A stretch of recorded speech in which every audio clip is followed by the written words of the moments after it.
Retreat wasn't an option. That's what Captain Paul Triquet understood on December 14, 1943, in the hills of Italy. His company had been reduced from 81 men to 17 survivors. Every other officer was dead or wounded. Half his men lay in the mud, and German tanks were closing in. The rational choice was to fall back, to preserve what was left, to save the handful of men who remained. But Paul Triquet did not make rational choices. He made necessary ones. This is the story of Casa Berardi, a stone farmhouse in Italy that became the pivot point of an entire campaign. The story of a French-Canadian captain who refused to retreat when everything said he should. The story of 17 men holding a position against overwhelming odds until relief arrived, and the story of command presence under collapse, when leadership was all that stood between victory and disaster. December 14, 1943 morning, near the Moro River, Italy. Captain Paul Triquet stood with his company of the Royal 23rd Régiment, preparing for the attack.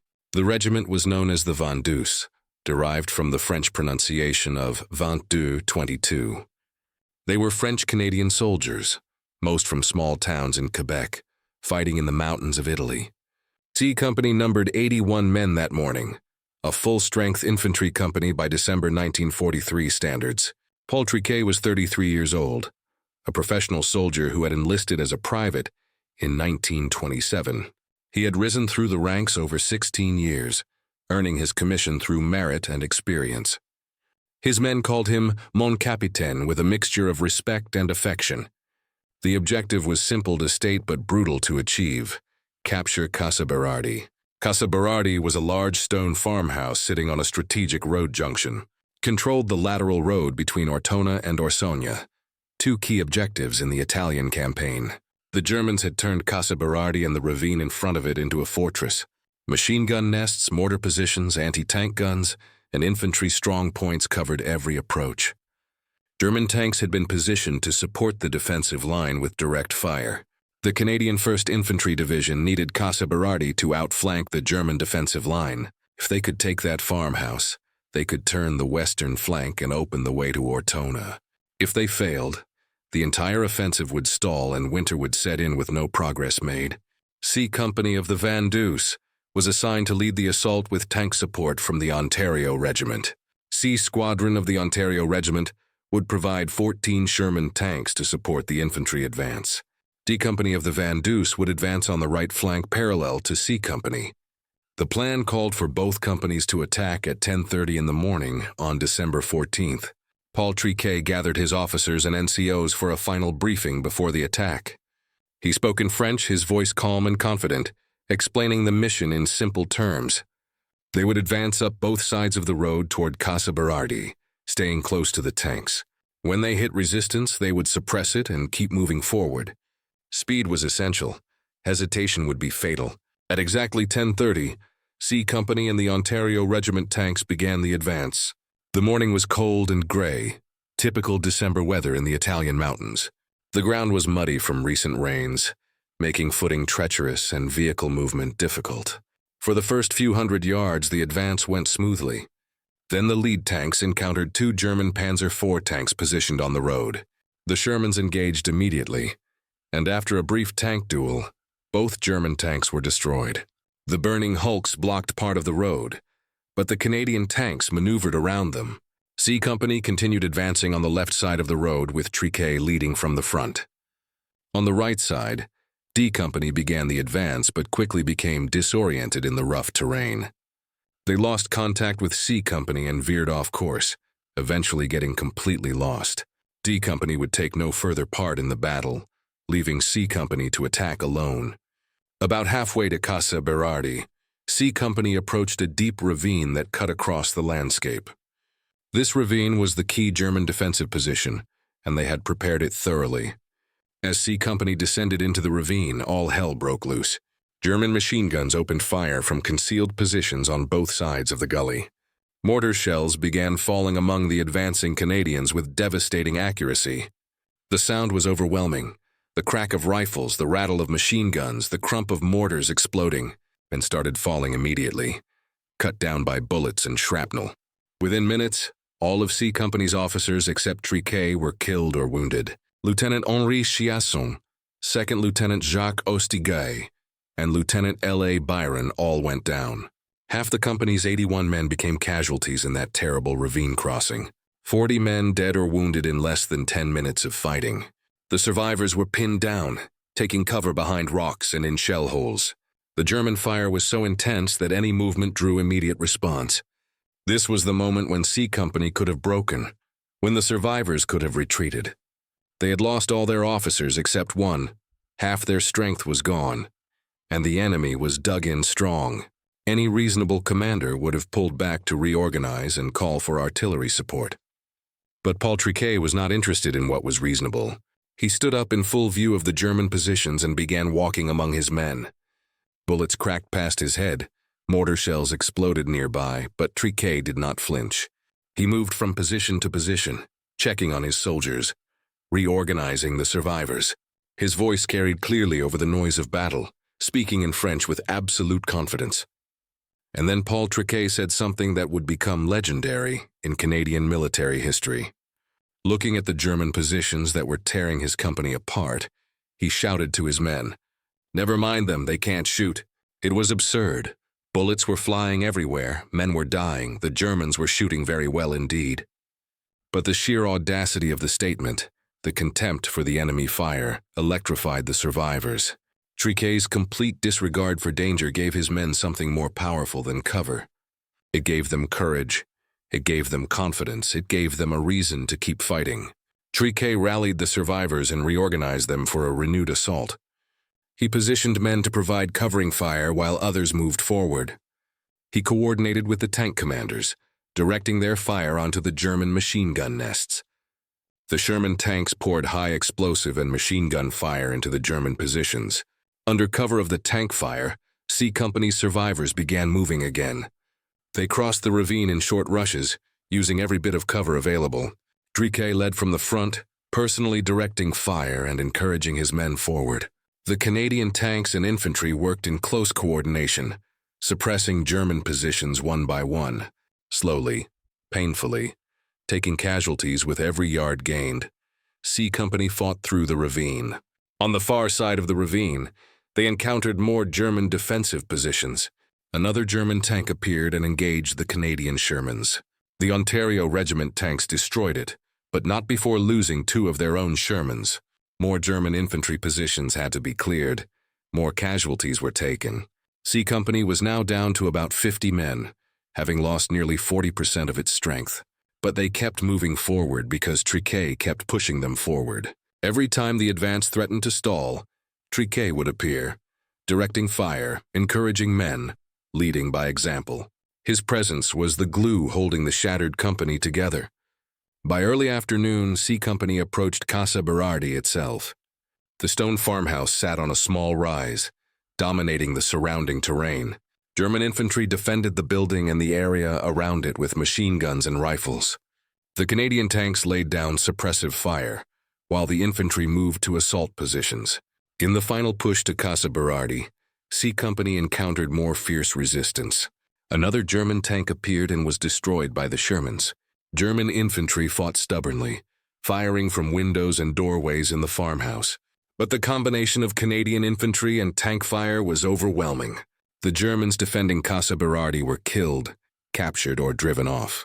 By late afternoon, approximately 4 o'clock, Casa Berardi was in Canadian hands. But victory had come at a terrible cost. C Company, which had started the day with 81 men, was now reduced to 17 survivors. 2 sergeants, Sergeant J.A. Sear and Sergeant F. Pelletier, and 15 riflemen. 64 men had been killed or wounded, nearly 80% casualties. Of the 14 tanks that had started with C Squadron Ontario Regiment, only 4 remained operational. 10 tanks had been destroyed or disabled by German anti-tank guns and tank fire. Paul Triquet looked at his handful of survivors and realized the battle was not over. They had taken Casa Berardi, but holding it would be even harder. The Germans would counterattack. They always counterattacked when they lost key positions. Triquet had 17 men and 4 tanks to hold a position that should have required a full company. Reinforcements were coming, but they would not arrive until the next day. Triquet had to hold Casa Berardi through the night, against whatever the Germans threw at him. Retreat was not an option. Falling back would surrender all the ground they had paid for in blood. Triquet immediately set about organizing his handful of men into a defensive perimeter. He positioned the 4 remaining tanks at the corners of the perimeter, their guns covering the approaches. He placed his riflemen in positions around Casa Berardi, where they could support each other. He gathered whatever ammunition remained from the dead and wounded, distributing it to the survivors. He found grenades, rifle ammunition, and machine gun belts hoarding every round. Triquet walked among his exhausted men, checking positions, offering words of encouragement. He told them reinforcements were coming. They just had to hold until morning. And then Paul Triquet gave his men their orders in words that would echo through Canadian military history. Speaking in French, he said, "Ils ne passeront pas." They shall not pass, the famous phrase from Verdun in World War I. It was a deliberate invocation of French military history, a reminder of what soldiers could endure when they refused to break. For these French-Canadian soldiers, those words carried deep meaning. They were not just defending Casa Berardi. They were upholding a tradition of stubborn defense. The German counterattack came almost immediately, as Triquet had predicted. Just as dusk was falling, German infantry supported by tanks attacked Casa Berardi. The Germans came in strength, determined to retake the strategic position before nightfall. The sound of the attack was thunderous, tank guns firing, machine guns chattering, mortars exploding. The German infantry advanced in organized assault formations, using fire and movement tactics. But they ran into a defensive position commanded by a man who absolutely refused to yield. Paul Triquet was everywhere during the German counterattack. He moved from position to position, directing fire, encouraging his men, personally engaging the enemy. When he saw Germans approaching a weak spot in the perimeter, Triquet grabbed whatever weapon was handy. Sometimes a rifle, sometimes a submachine gun, sometimes grenades. He fired at the attacking Germans himself, accounting for several enemy casualties personally. The 4 Canadian tanks played a crucial role in breaking up the German attack. Their 75mm guns fired high explosive rounds into the German infantry formations. Their machine guns swept the approaches to Casa Berardi, cutting down attacking soldiers. The combination of tank fire and the stubborn defense by Triquet's riflemen stopped the first German assault. The attacking Germans fell back, leaving their dead and wounded on the ground. But the Germans did not give up. They regrouped and attacked again. Throughout the night of December 14th into 15th, the Germans launched multiple counterattacks. Each time they came in force, determined to overwhelm the tiny Canadian garrison. Each time, Paul Triquet and his 17 men beat them back with heavy losses. The defenders were exhausted beyond measure, running low on ammunition, but they held. Triquet's leadership was the key to survival. His complete disregard for personal danger inspired his men to keep fighting. His tactical skill in positioning men and directing fire maximized their defensive effectiveness. His constant encouragement kept morale high, even when the situation seemed hopeless. During one German attack, a soldier near Triquet was hit and fell wounded. Triquet immediately moved to the fallen man's position and took over his weapon. He fired at the approaching Germans while simultaneously calling for a medic to treat the wounded soldier. This was command presence at its purest, a leader who would not ask his men to do anything he would not do himself. As the long night wore on, the German attacks became less coordinated but no less dangerous. German soldiers probed the Canadian perimeter, looking for weak spots. Mortar fire continued to fall on Casa Berardi, forcing the defenders to stay under cover. The 4 Canadian tanks were running low on ammunition after hours of continuous fire. The tank crews conserved their remaining shells, firing only when the target was certain. Triquet's riflemen were down to their last magazines, rationing every bullet. But they maintained their positions and kept firing at any German movement. Dawn finally broke on December 15th, revealing the carnage around Casa Berardi. Dead German soldiers lay scattered across the approaches to the farmhouse. Destroyed German vehicles smoldered in the fields. The ground was torn up by shell and mortar fire, craters everywhere. Triquet's 17 men were still there, still alive, still holding Casa Berardi. During the night, B Company of the Royal 26e Régiment had fought their way forward to reinforce Triquet. They reached Casa Berardi before dawn on December 15th. By early morning, The battalion's remaining companies had also arrived. Casa Berardi was now held in strength. The position was secure. The western flank of the German defensive line had been turned. The road to Ortona was open. The objective of the entire operation had been achieved, and it had been accomplished because Paul Triquet and 17 men refused to retreat.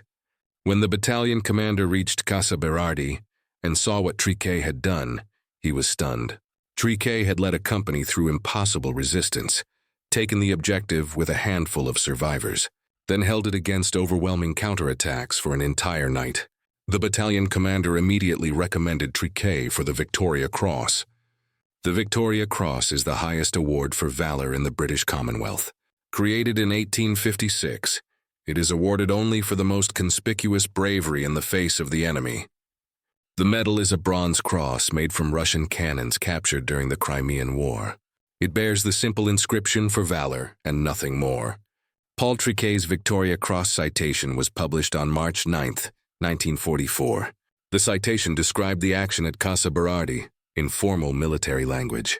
It noted that all the company officers and 50% of the men were killed or wounded in the initial assault.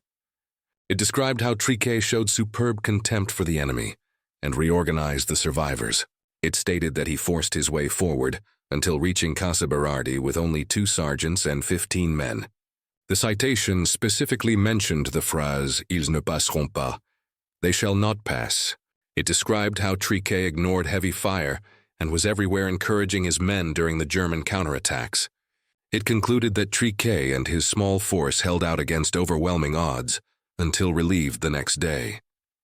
Paul Triquet became the first Canadian to be awarded the Victoria Cross in the Italian campaign. He was one of only 3 French Canadians to receive the Victoria Cross in World War II. The French government also recognized his courage, awarding him the Chevalier of the Legion of Honor. There was no grand ceremony in Italy when Triquet received the Victoria Cross. He was in hospital recovering from wounds when a colonel presented him with the ribbon. Later, King George VI pinned the actual medal on Triquet's chest at Buckingham Palace. Paul Triquet returned to Canada briefly after receiving the Victoria Cross. He participated in a victory loan campaign, appearing at rallies to sell war bonds. He visited his hometown of Cabano, Quebec, where he was celebrated as a local hero. But Triquet was uncomfortable with the publicity and eager to return to his regiment. He went back to Italy and continued fighting until the war in Europe ended in May 1945. After World War II ended, Triquet remained in the Canadian Army. He had been a soldier since 1927, and soldiering was the only life he knew. He was promoted to major, then lieutenant colonel, continuing his career in peacetime. When the Korean War broke out in 1950, Triquet volunteered to go.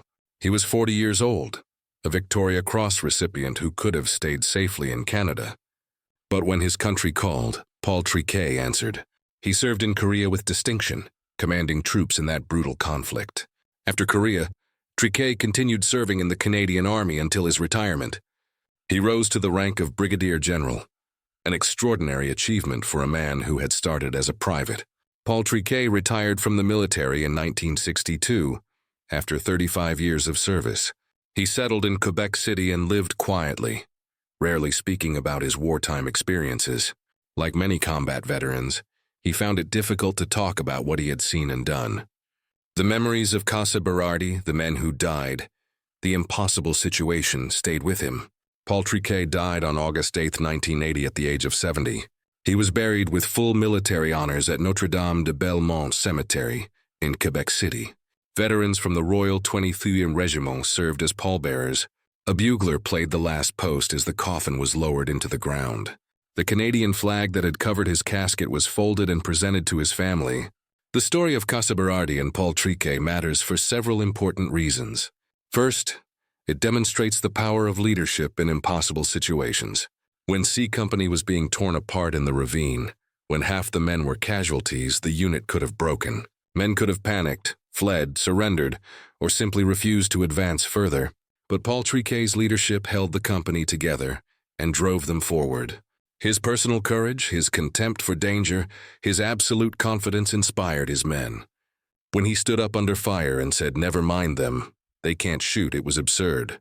But it worked because the men believed in him and trusted his leadership. Second, the story shows the importance of leading from the front. Triquet did not direct the battle from a safe position in the rear.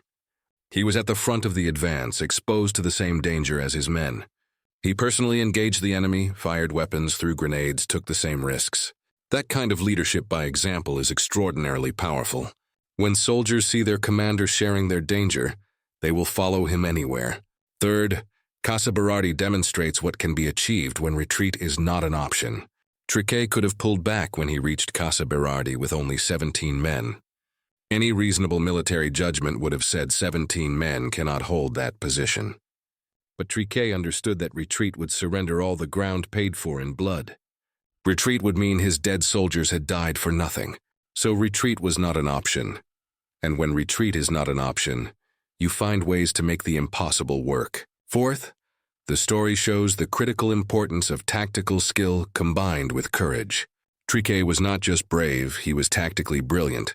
He positioned his men in tanks for maximum defensive effectiveness. He directed fire onto the most dangerous threats. He conserved ammunition, rotated men to give them rest, maintained a coherent defense. Courage without skill leads to heroic failure. Skill without courage leads to timid inaction. Paul Triquet combined both in perfect measure. Fifth, Casa Berardi illustrates how small unit actions can have strategic consequences. This was one company, 81 men attacking one farmhouse. But that farmhouse controlled the lateral road that was key to the entire offensive. By taking and holding Casa Berardi, Triquet enabled the entire 1st Canadian Division to advance. The capture of Ortona, the breakthrough of the German Winter Line, all flowed from this one action. Sometimes the fate of campaigns hangs on what a handful of soldiers do in one critical moment.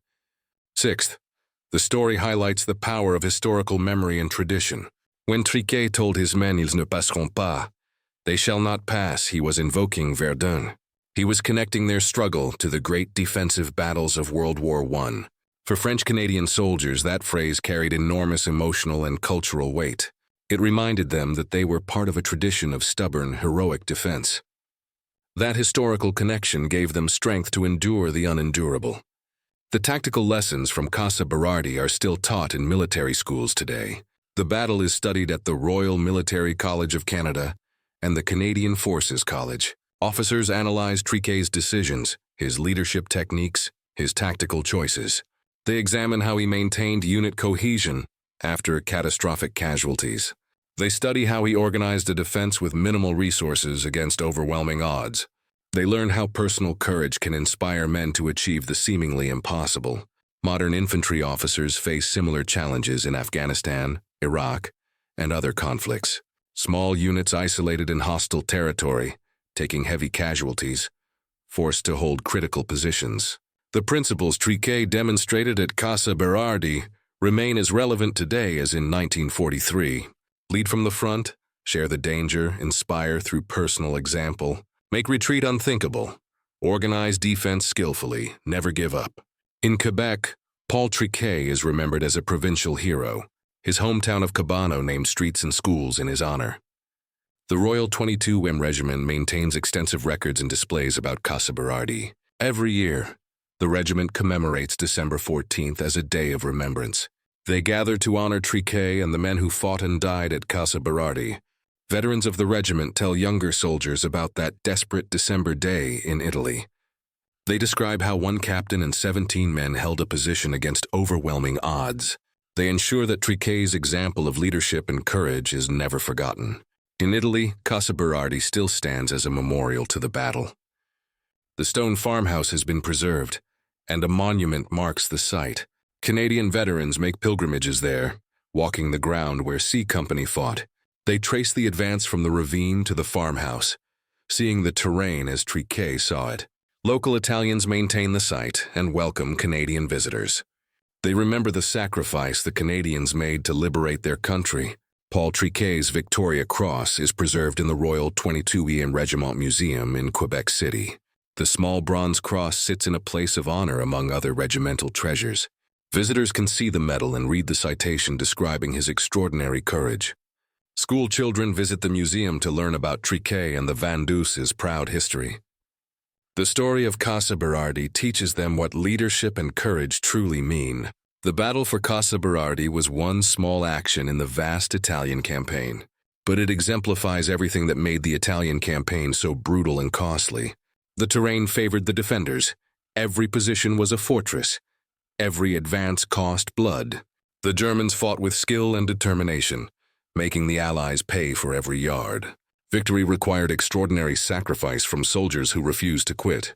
The statistics of the Casa Berardi battle are stark. C Company started with 81 men and finished with 17 unwounded survivors.